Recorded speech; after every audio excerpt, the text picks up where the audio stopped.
Yesterday, that is on 1st November, Israel went to polls again. It was for the fifth time in less than 4 years that the Israelis went to cast their ballots to elect a new parliament. And according to the latest updates going by the exit polls, former Prime Minister Benjamin Netanyahu is leading the race for the time being. But why does Israel go to elections so often? 5 times in less than 4 years clearly speaks about perhaps the disenchantment of people with the leaders they elect or with the overall electoral process. Today, in this video, we decode the factors behind such frequent elections in Israel. But before that, don't forget to like, share and subscribe to Oneindia. Israel has a multi-party system like several other countries. Political parties need to secure at least 61 seats to come in power, and no party till date has been able to do so entirely on its own. And like several other countries, the fate of the ruling regime is contingent upon the coalition they have to form due to political expediency. None of the parties of Israel have ever managed to secure a clear majority in the elections. Results have always been fractured mandates, leading parties to resort to coalitions. And when there is a coalition government, the needs of other parties that aligns with you have to be taken care of. A simple misunderstanding or not being on the same page can bring the regime down like a deck of cards.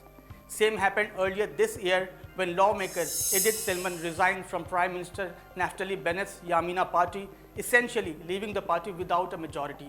There have been a wide range of internal clashes to occur within the coalition earlier this year, signaling deepening cracks caused by opposing ideologies and beliefs. Several nations have experienced this, and Israel is also familiar with this reality. Another major factor for frequent elections is former Prime Minister Benjamin Netanyahu. He is the person with the longest ever tenure in Israel's history, and he is considered divisive by many. Several top politicians on the center-right who agree with him ideologically refuse to work with him for personal or political reasons. This had made it difficult for him to build lasting majorities following the previous 4 elections. Last year, his opponents somehow managed to cobble together a never-before-seen coalition to keep him out of power. But that coalition only held together for about a year and a quarter before its leaders pulled the plug and called for new elections. Netanyahu is also currently on trial for alleged bribery, fraud and breach of trust, charges that he strongly denies.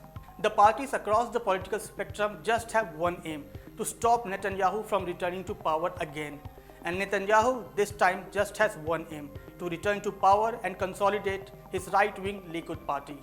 Although the votes have taken place on the issues around cost of living, growing tensions between Israel and Palestine, maritime deal with Lebanon and several other factors, but this time, for the most part, they seem to be about one man, Benjamin Netanyahu, and right-wing versus the rest of the entire political spectrum. Several parts of the world have lately seen a resurgence of right-wing regime in their political landscape. And if the projections of exit polls in Israel come true, a right-wing government in Israel seems to be in the offing.